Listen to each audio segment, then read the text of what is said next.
प्रणाम जी सभी को। तो दर्शक साथियों, आज हम जिस विषय पर चर्चा करने जा रहे हैं वह महाभारत काल में घटा बहुत ही अद्भुत घटनाओं का एक संगम है। इसमें श्री कृष्ण जी जो भगवान विष्णु के अवतार हैं उनके और अर्जुन के मध्य में हुए युद्ध का जिक्र आता है। यह अति गोपनीय सी घटनाओं में से एक है जिसको मुख्यतः उल्लेखित नहीं किया गया है, लेकिन बहुत सारे हमारे धार्मिक ग्रंथों में उसका वर्णन कुछ संक्षिप्त रूप में किया भी गया है। तो एक बार श्री कृष्ण भगवान जो सुबह सुबह ही अपने बिस्तर को अपने निद्रा को त्याग देते थे, और वो आज के समय के हिसाब से अगर हम देखें तो लगभग 3:30 बजे बिस्तर का त्याग कर देते थे। जब वो सुबह 3:30 बजे उठकर अपने द्वारिका में ही बने हुए एक सरोवर में स्नान के लिए गए तो उस सरोवर का पानी अति ठंडा था। तो सुबह सुबह ठंडे जल से स्नान करके जब वो बाहर निकले तो वहाँ से एक यक्ष, जो कि एक प्रकार से देवताओं के ही समान शक्तिशाली माने जाते हैं, वहाँ से अपने घोड़े के साथ गुजर रहा था। उस यक्ष का नाम था गय। वह गय नामक यक्ष वहाँ से जब गुजरा तो उसके घोड़ों की टाप की एक छाप से कीचड़ का कुछ भाग उठकर भगवान श्री कृष्ण के चेहरे और वस्त्रों पर जा लगा। इससे भगवान श्री कृष्ण अति क्रोधित हुए। उन्होंने तो उसी समय प्रतिज्ञा कर दी कि यह जो भी व्यक्ति यहाँ से गुजरा है, जिसकी वजह से मेरा स्नान के बाद यह शरीर गंदा हुआ है, मैं इसका सूर्यास्त से पहले वध कर दूंगा। यह प्रतिज्ञा जब घोड़े पर दौड़ते हुए गए को सुनाई दी तो उसको अपने प्राण संकट में जान पड़े और वह समझ गया कि अब वह जीवित नहीं बचेगा। अपने प्राणों की रक्षा के लिए वह अन्य देवी देवताओं और बहुत सारे शक्तिशाली राजाओं के पास गया, लेकिन जब भी किसी ने यह सुना कि उसका युद्ध श्री कृष्ण से होना तय है तो किसी ने भी उसकी सहायता की हाँ ना भरी। जब वो इंद्रलोक में गया और उसने उसके द्वारा घटित इस क्रियाकलाप को बताया तो इंद्र भी भगवान श्री कृष्ण से इतने घबराए कि उन्होंने उसको वहाँ से जाने के लिए कह दिया और अपनी शरणार्थी ना दी। तो इस प्रकार भटकते भटकते जब वह स्वयं के मृत ही मान चुका था कि सायंकाल तक उसका वध कर दिया जाएगा, तो रास्ते में जब नारद मुनि उनको मिलते हैं तो यह यकायक माना जाता है कि भगवान के साथ रहने वाले भगवान का भेद जानते हैं। तो नारद शुरू से ही बहुत बड़े खिलाड़ी इस मामले में साबित हुए हैं। नारद ने उसी समय भगवान की भी और भक्त की भी परीक्षा लेने की सोची और इस तरह के कार्यों में वह निपुण था।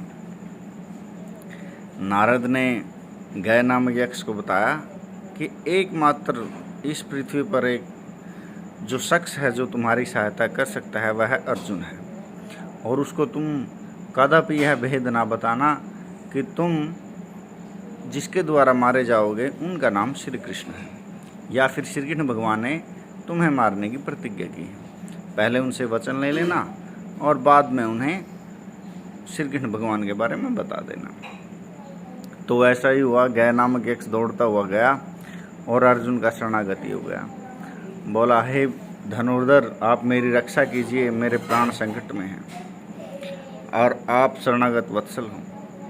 यह सुनते ही अर्जुन ने कहा, हाँ, हमारे बुजुर्ग भी पुराने समय से इसी वचन को निभाते आए हैं कि जो हमारी शरणागति होता है, चाहे उसकी मृत्यु ही क्यों ना हो, वह अपने प्राणों को देकर भी अपने वचन की या फिर अपने शरणागति की रक्षा करता है। इससे भी वह गय नामक यक्ष संतुष्ट ना हुआ और उसने तुरंत यह कहा कि मैं आपकी रक्षा करूंगा। फिर इस प्रकार गय ने कहा कि आप मुझे वचन दीजिए। इस प्रकार वह अर्जुन से 3 वचन ले लेता है और बाद में श्री कृष्ण का भेद खोलता है कि उन्होंने मुझे मारने की शपथ ली है। यह सुनकर अर्जुन भी पशुपेश में पड़ जाते हैं, लेकिन फिर भी कहते हैं कि नहीं, चाहे कुछ भी हो, मेरा क्षत्रिय धर्म है कि मैं शरणागति की रक्षा करूं।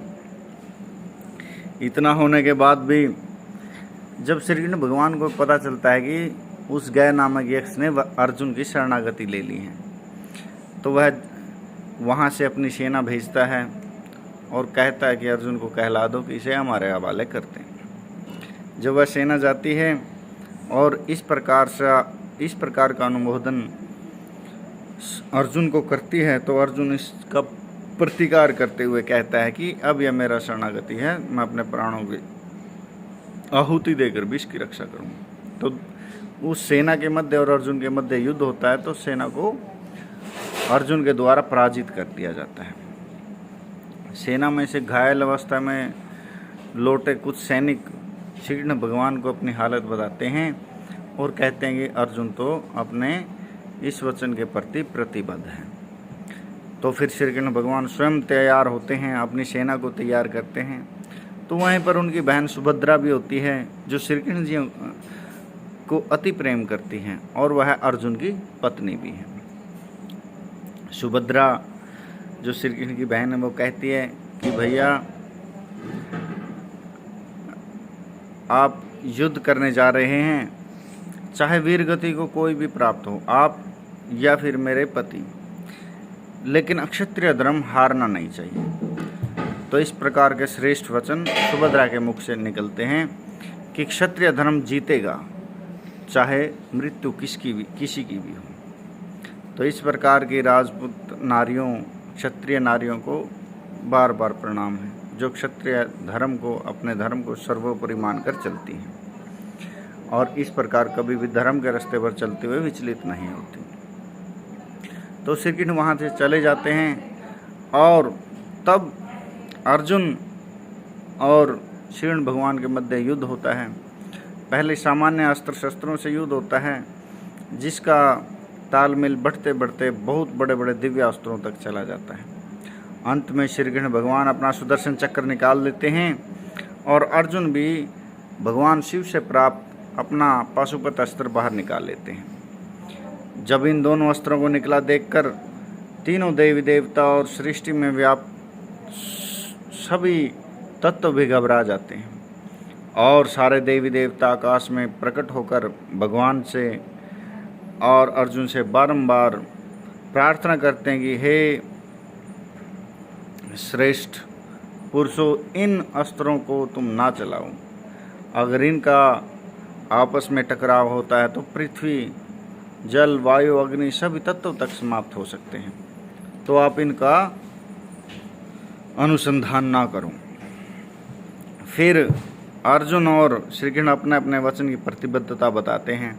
फिर ब्रह्मा जी इसका दस्ता निकाल लेते हैं और कह देते हैं कि हे भगवान श्री कृष्ण, आप इस गय नामक यक्ष का वध कर दीजिए। तो श्री कृष्ण जी के सुदर्शन से उसकी गर्दन कट कर जमीन पर गिर जाती है। तो ब्रह्मा जी जो सृष्टि के बनाने वाले हैं, वो उस गर्दन को दोबारा उसी शरीर पर रखकर कुछ मंत्र फूंकते हैं और वह पुनः जीवित हो जाता है।